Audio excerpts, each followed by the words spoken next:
श्री कृष्णाय नमः। पिछले सभी अध्यायों का श्रवण करने के लिए आप सभी का बहुत बहुत धन्यवाद। भादो मास में श्रीमद् भागवत कथा के श्रवण मात्र से ही भगवान के बैकुंठ धाम की प्राप्ति होती है। आज सुनेंगे भागवत पुराण के महात्म्य के 5वें अध्याय की कथा को। सूची कहते हैं, शौनक जी पिता के वन चले जाने पर एक दिन धुंधकारी ने अपनी माता को बहुत पीटा और कहा, बता धन कहाँ रखा है, नहीं तो अभी तेरी जलती लकड़ी से खबर लूंगा। उसकी इस धमकी से डरकर और पुत्र के उपद्रवों से दुखी होकर वह रात्रि के समय कुएं में जा गिरी और इसी से उसकी मृत्यु हो गई। योगनिष्ठ गोकर्ण जी तीर्थ यात्रा के लिए निकल गए। उन्हें इन घटनाओं से कोई सुख या दुख नहीं होता था, क्योंकि उनका ना कोई मित्र था और ना ही कोई शत्रु था। धुंधकारी 5 वैश्याओं के साथ घर में रहने लगा। उनके लिए भोग सामग्री जुटाने की चिंता ने उसकी बुद्धि नष्ट कर दी और वह नाना प्रकार के अत्यंत क्रूर कर्म करने लगा। एक दिन उन कुटिलाओं ने उससे बहुत से गहने मांगे। वह तो काम से अंधा हो रहा था। मौत की उसे कभी याद नहीं आती थी। बस उन्हें जुटाने के लिए वह घर से निकल पड़ा। वह जहाँ तहाँ से बहुत सा धन चुराकर घर लौट आया तथा उन्हें कुछ सुंदर वस्त्र और आभूषण लाकर दिए। चोरी का बहुत माल देखकर रात्रि के समय स्त्रियों ने विचार किया कि यह नृत्य ही चोरी करता है, इसीलिए इसे किसी दिन अवश्य राजा पकड़ लेगा। राजा यह सारा धन छीनकर इसे निश्चय ही प्राणदंड देगा। जब एक दिन इसे मरना ही है, तब हम ही धन की रक्षा के लिए गुप्त रूप से इसको क्यों न मार डालें। इसे मारकर हम इसका माल पता लेकर जहाँ कहीं चली जाएंगी। ऐसा निश्चय करके उन्होंने सोए हुए धुंधकारी को रस्सियों से कस दिया और उसके गले में फांसी लगाकर उसे मारने का प्रयत्न किया। इससे जब वह जल्दी ना मरा तो उन्हें बड़ी चिंता हुई। तब उन्होंने उसके मुख पर बहुत से दहकते अंगारे डाले। इससे वह अग्नि की लपटों से बहुत छटपटाकर मर गया। उन्होंने उसके शरीर को एक गड्ढे में डालकर गाड़ दिया। सच है, स्त्रियां प्रायः बड़ी दुस्साहसी होती हैं। उनके इस कृत्य का किसी को भी पता ना चला। लोगों के पूछने पर कह देती थी कि हमारे प्रियतम पैसे के लोभ से अब की बार कहीं दूर चले गए हैं, इसी वर्ष के अंदर लौट आएंगे। बुद्धिमान पुरुष को दुष्टा स्त्रियों का कभी विश्वास नहीं करना चाहिए। जो मूर्ख इनका विश्वास करता है उसे दुखी होना पड़ता है। इनकी वाणी तो अमृत के समान कामियों के हृदय में रस का संचार करती है, किंतु हृदय छुरे की धार के समान तीक्ष्ण होता है। भला इन स्त्रियों को कौन प्यारा है। वे कुटिलाएं धुंधकारी की सारी संपत्ति समेटकर वहां से चंपत हो गईं। उनके ऐसे ना जाने कितने पति थे और धुंधकारी अपने कुकर्मों के कारण भयंकर प्रेत हुआ। वह बवंडर के रूप में सर्वदा 10 दिशाओं में भटकता रहता था तथा शीत घाम से संतप्त और भूख प्यास से व्याकुल होने के कारण हा देव चिल्लाता रहता था, परंतु उसे कहीं भी कोई आश्रय ना मिला। कुछ काल बीतने पर गोकर्ण ने भी लोगों के मुख से धुंधकारी की मृत्यु का समाचार सुना। तब उसे अनाथ समझकर उन्होंने उसका गया जी में श्राद्ध किया और भी जहाँ जहाँ वे जाते थे उसका श्राद्ध अवश्य करते थे। इस प्रकार घूमते घूमते गोकर्ण जी अपने नगर में आए और रात्रि के समय दूसरों की दृष्टि से बचकर सीधे अपने घर के आंगन में सोने के लिए पहुँचे। वहां अपने भाई को सोया देख आधी रात के समय धुंधकारी ने अपना बड़ा विकट रूप दिखाया। वह कभी भेड़ा, कभी हाथी, कभी भैंसा, कभी इंद्र और कभी अग्नि का रूप धारण करता अंत में वह मनुष्य के आकार में प्रकट हुआ। यह विपरीत अवस्थाएं देखकर गोकर्ण ने निश्चय किया कि यह कोई दुर्गति को प्राप्त हुआ जीव है। तब उन्होंने उससे धैर्य पूर्वक पूछा, तू कौन है? रात्रि के समय ऐसे भयानक रूप क्यों दिखा रहा है? तेरी ये दशा कैसे हुई? हमें बता तो सही, तू प्रेत है, पिशाच है अथवा कोई राक्षस है? सूत जी कहते हैं, गोकर्ण के इस प्रकार पूछने पर वह बार बार जोर जोर से रोने लगा। उसमें बोलने की शक्ति नहीं थी, इसीलिए उसने केवल संकेत मात्र किया। तब गोकर्ण ने अंजलि में जल लेकर उसे अभिमंत्रित कर कर उस पे छिड़का। इससे उसके पापों का कुछ शमन हुआ और वह इस प्रकार कहने लगा, मैं तुम्हारा भाई हूँ, मेरा नाम धुंधकारी है। मैंने अपने ही दोष से अपना ब्राह्मणत्व नष्ट कर दिया।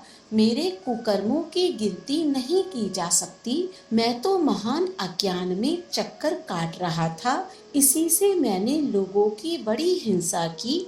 अंत में उल्टा स्त्रियों ने मुझे तड़पा तड़पा कर मार डाला। इसी से अब प्रेत योनियों में पड़कर यह दुर्दशा भोग रहा हूँ। अब दैववश कर्म फल का उदय होने से मैं केवल वायु भक्षण करके जी रहा हूँ। भाई, तुम दया के समुद्र हो, अब किसी प्रकार जल्दी ही मुझे इस योनि से छुड़ाओ। गोकर्ण ने धुंधकारी की सारी बातें सुनी और तब उससे बोले, भाई, मुझे इस बात का बड़ा आश्चर्य है। मैंने तुम्हारे लिए विधि पूर्वक गया जी में पिंडदान किया, फिर भी तुम प्रेत योनि से मुक्त कैसे नहीं हुए? यदि गया श्राद्ध से भी तुम्हारी मुक्ति नहीं हुई, तब इसका और कोई उपाय ही नहीं है। अच्छा, तुम सब बात खोलकर कहो, मुझे अब क्या करना चाहिए? प्रेत ने कहा, मेरी मुक्ति सैकड़ों गया श्राद्ध करने से भी नहीं हो सकती है। अब तो तुम इसका कोई और उपाय सोचो। प्रेत की बात को सुनकर गोकर्ण को बड़ा आश्चर्य हुआ। वह कहने लगा, यदि सैकड़ों गया श्राद्धों से भी तुम्हारी मुक्ति नहीं हो सकती है, तब तो तुम्हारी मुक्ति असंभव ही है। अच्छा, तो तुम निर्भय होकर अपने स्थान पर रहो। मैं विचार करके तुम्हारी मुक्ति के लिए कोई दूसरा उपाय करूँगा। गोकर्ण की आज्ञा पाकर धुंधकारी वहां से अपने स्थान पर चला गया। इधर गोकर्ण ने रात भर विचार किया, तब भी उसे कोई उपाय नहीं सूझा। प्रातःकाल उसको आया देख लोग प्रेम से उनसे मिलने आए। तब गोकर्ण ने रात में जो कुछ जिस प्रकार हुआ था वह सब उन्हें सुना दिया। उनमें जो लोग विद्वान, योगनिष्ठ, ज्ञानी और वेदज्ञ थे, उन्होंने भी अनेकों शास्त्रों को उलट पलट कर देखा, तो भी उसकी मुक्ति का कोई उपाय ना मिला। तब सबने यही निश्चय किया कि इस विषय में सूर्य नारायण जो आज्ञा करेंगे वही करना चाहिए।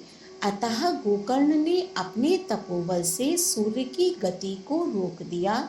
उन्होंने स्तुति की, भगवान, आप सारे संसार के साक्षी हैं, मैं आपको नमस्कार करता हूँ। आप मुझे कृपा करके धुंधकारी की मुक्ति का साधन बताइए।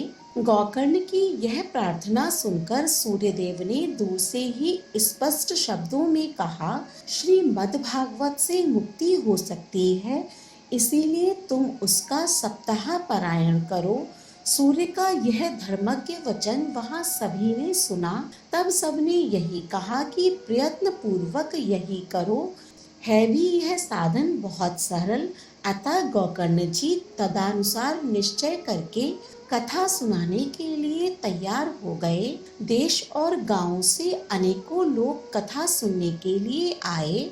बहुत से लंगड़े, लूले, अंधे, बूढ़े और मंदबुद्धि पुरुष भी अपने पापों की निवृत्ति के उद्देश्य से वहां आ पहुंचे। इस प्रकार वहां इतनी भीड़ हो गई कि उन्हें देखकर देवताओं को भी आश्चर्य होता था। जब गोकर्ण जी व्यास गद्दी पर बैठकर कथा कहने लगे, तब वह प्रेत भी वहां आ पहुंचा और इधर उधर बैठने के लिए स्थान ढूंढने लगा। इतने में ही उसकी दृष्टि एक सीधे रखे हुए 7 गांठ के बांस पर पड़ी। उसी के नीचे के छिद्र में घुसकर वह कथा सुनने के लिए बैठ गया। वायु रूप होने के कारण वह बाहर कहीं बैठ नहीं सकता था, इसीलिए बांस में घुस गया। गोकर्ण जी ने एक वैष्णव ब्राह्मण को मुख्य श्रोता बनाया और प्रथम स्कंद से ही स्पष्ट स्वर में कथा सुनानी आरंभ कर दी। सायंकाल में जब कथा को विश्राम दिया गया तब एक बड़ी विचित्र बात हुई। वहां सभासदों के देखते देखते उस बांस की एक गांठ तड़तड़ शब्द करती फट गई। इसी प्रकार दूसरे दिन सायंकाल में दूसरी गांठ फटी और तीसरे दिन उसी समय तीसरी। इस प्रकार 7 दिनों में 7 गांठों को फोड़कर धुंधकारी 12 स्कंधों के सुनने से पवित्र होकर प्रेत योनि से मुक्त हो गया और दिव्य रूप धारण करके सबके सामने प्रकट हुआ। उसका मेघ के समान श्याम शरीर पीतांबर और तुलसी की मालाओं से सुशोभित था तथा सिर पर मनोहर मुकुट और कानों में कमनीय कुंडल झिलमिला रहे। उसने तुरंत अपने भाई गोकर्ण को प्रणाम करके कहा, भाई तुमने कृपा करके मुझे प्रेत योनि की यातनाओं से मुक्त कर दिया है। यह प्रेत पीड़ा का नाश करने वाली श्रीमद्भागवत की कथा धन्य है तथा श्री कृष्णचंद्र के धाम की प्राप्ति कराने वाला इसका सप्ताह पारायण भी धन्य है। जब सप्ताह श्रवण का योग लगता है तब सब पाप थर्रा उठते हैं कि अब यह भागवत की कथा जल्दी ही हमारा अंत कर देगी। जिस प्रकार आग गीली सूखी छोटी बड़ी सब तरह की लकड़ियों को जला डालती है, उसी प्रकार यह सप्ताह श्रवण मन वचन और कर्म द्वारा किए हुए नए पुराने छोटे बड़े सभी प्रकार के पापों को भस्म कर देता है। विद्वानों ने देवताओं की सभा में कहा है कि जो लोग इस भारतवर्ष में श्रीमद्भागवत की कथा नहीं सुनते उनका जन्म व्यर्थ ही है। भला मोह पूर्वक लालन पालन करके यदि इस अनित्य शरीर को हष्ट पुष्ट और बलवान भी बना लिया तो भी श्रीमद्भागवत की कथा सुने बिना इसका क्या लाभ हुआ। अस्थियां ही इस शरीर के आधार स्तंभ हैं। नस नाड़ी रूप रस्सियों से यह बंधा हुआ है। ऊपर से इस पर मांस और रक्त थोपकर इसे चर्म से मढ़ दिया गया है।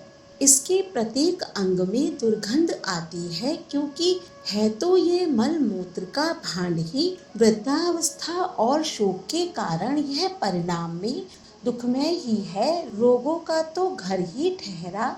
यह निरंतर किसी न किसी कामना से पीड़ित रहता है, कभी इसकी तृप्ति नहीं होती। इसे धारण किए रहना भी एक भार ही है। इसके रोम रोम में दोष भरे हुए हैं और नष्ट होने में इसे एक क्षण भी नहीं लगता। अंत में यदि इसे गाड़ दिया जाता है तो इसके कीड़े बन जाते हैं। कोई पशु खा जाता है तो यह विष्टा हो जाता है और अगर अग्नि में जला दिया जाता है तो भस्म ढेरी हो जाता है। यह 3 ही इसकी गतियां बताई गई हैं। ऐसे अस्थिर शरीर से मनुष्य अविनाशी फल देने वाला काम क्यों नहीं बना लेता। जो अन्न प्रातःकाल पकाया जाता है वह सायंकाल तक बिगड़ जाता है, फिर उसी के रस से पुष्ट हुए शरीर की नित्यता कैसी। इस लोक में सप्ताह श्रवण करने से भगवान की शीघ्र ही प्राप्ति हो सकती है। अतः सब प्रकार के दोषों की निवृत्ति के लिए एकमात्र यही साधन है। जो लोग भागवत की कथा से वंचित हैं वे तो जल में बुदबुदे और जीवों में मच्छरों के समान केवल मरने के लिए ही पैदा होते हैं। भला जिसके प्रभाव से जड़ और सूखे हुए बांस की गांठें फट सकती हैं, उस भागवत कथा का श्रवण करने से चित्त की गांठों का खुल जाना कौन सी कठिन बात है। सप्ताह श्रवण करने से मनुष्य के हृदय की गांठें खुल जाती हैं, उसके समस्त संशय छिन्न भिन्न हो जाते हैं और सारे कर्म क्षीण हो जाते हैं। यह भागवत कथा रूप तीर्थ संसार के कीचड़ को धोने में बड़ा ही पटु है। विद्वानों का कथन है, जब यह हृदय में स्थित हो जाता है तब मनुष्य की मुक्ति निश्चित ही समझनी चाहिए। जिस समय धुंधकारी यह सब बातें कह रहा था, जिसके लिए वैकुंठवासी पार्षदों के सहित एक विमान उतरा, उससे सब ओर मंडलाकार प्रकाश फैल रहा था। सब लोगों के सामने ही धुंधकारी उस विमान पर चढ़ गया।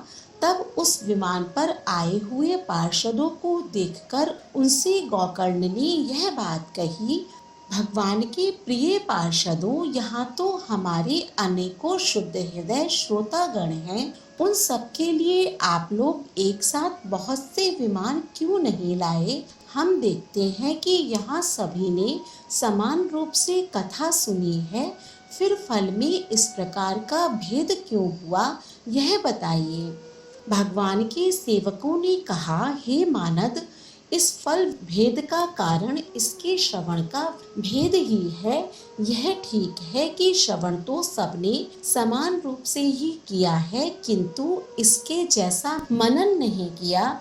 इसी से एक साथ भजन करने पर भी उसके फल में भेद रहा। इस प्रेत ने 7 दिनों तक निराहार रहकर श्रवण किया था तथा सुने हुए विषय को स्थिर चित्त से यह खूब मनन निधि ध्यासन भी करता रहता था। जो ज्ञान दृढ़ नहीं होता था वह व्यर्थ हो जाता था। इसी प्रकार ध्यान न देने से, श्रवण का, संदेह से, मंत्र का और चित्त के इधर उधर भटकते रहने से जप का भी कोई फल नहीं होता। वैष्णवहीन देश, अपात्र को कराया हुआ श्राद्ध का भोजन, अश्रोत्रिय को दिया हुआ दान एवं आचारहीन कुल, इन सब का नाश हो जाता है। गुरु वचनों में विश्वास, दीनता का भाव, मन के दोषों पर विजय और कथा में चित्त की एकाग्रता इत्यादि नियमों का यदि पालन किया जाए तो श्रवण का यथार्थ फल मिलता है। यदि ये श्रोता फिर से श्रीमद्भागवत की कथा सुने तो निश्चय ही सबको वैकुंठ की प्राप्ति होगी और गोकर्ण जी आपको तो भगवान स्वयं आकर गौलोक धाम में ले जाएंगे। यह कहकर वे सब पार्षद हरि कीर्तन करते वैकुंठ लोक को चले गए। श्रावण मास में गोकर्ण जी ने फिर उसी प्रकार सप्ताह क्रम से कथा कही और उन श्रोताओं ने उसे फिर सुना। नारद जी इस कथा की समाप्ति पर जो कुछ हुआ वह सुनिए। वहाँ भक्तों से भरे हुए विमानों के साथ भगवान प्रकट हुए। सब ओर से खूब जय जयकार और नमस्कार की ध्वनियाँ होने लगी। भगवान स्वयं हर्षित होकर अपने पांचजन्य शंख की ध्वनि करने लगे और उन्होंने गोकर्ण को हृदय से लगाकर अपने ही समान बना लिया। उन्होंने क्षण भर में ही अन्य सब श्रोताओं को भी मेघ के समान श्याम वर्ण रेशमी पीतांबर धारी तथा किरीट और कुंडलादि से विभूषित कर दिया। उस गांव में कुत्ते और चांडाल पर्यंत जितने भी जीव थे वे सभी गोकर्ण जी की कृपा से विमानों पर चढ़ा लिए गए तथा जहाँ योगी जन जाते हैं उस भगवत धाम में वे भेज दिए गए। इस प्रकार भक्त वत्सल भगवान श्री कृष्ण कथा श्रवण से प्रसन्न होकर गोकर्ण जी को साथ ले अपने ग्वाल बालों के प्रिय गौलोक धाम में चले गए। पूर्व काल में जैसे अयोध्या वासी भगवान श्री राम के साथ साकेत धाम सिधारे थे उसी प्रकार भगवान श्री कृष्ण उन सबको योगी दुर्लभ गौलोक धाम को ले गए। जिस लोक में सूर्य, चंद्रमा और सिद्धों की भी गति नहीं हो सकती, उसमें वे श्रीमद्भागवत श्रवण करने से चले गए। नारद जी सप्ताह यज्ञ के द्वारा कथा श्रवण करने से जैसा उज्जवल फल संचित होता है उसके विषय में हम आपसे क्या कहें। अजी जिन्होंने अपने कर्णपटु से गोकर्ण जी की कथा के एक अक्षर का भी पान किया था वे फिर माता के गर्भ में नहीं आए। जिस गति को लोग वायु, जल या पत्ते खाकर शरीर सुखाने से, बहुत काल तक घोर तपस्या करने से और योगाभ्यास से भी नहीं पा सकते, उसे वे सप्ताह श्रवण से सहज में ही प्राप्त कर लेते हैं। इस परम पवित्र इतिहास का पाठ चित्रकूट पर विराजमान मुनीश्वर शांडिल्य भी ब्रह्मानंद में मग्न होकर करते रहते हैं। यह कथा बड़ी ही पवित्र है। एक बार के श्रवण से ही समस्त पाप राशि को भस्म कर देती है। यदि इसका श्राद्ध के समय पाठ किया जाए तो इससे पितृगण को बड़ी तृप्ति होती है और नित्य पाठ करने से मोक्ष की प्राप्ति होती है। बोलिए श्री कृष्ण भगवान की जय। अध्याय का श्रवण करने के बाद पूर्ण श्रद्धा भाव से कमेंट बॉक्स में श्री कृष्णाय नमः अवश्य लिखें। धन्यवाद।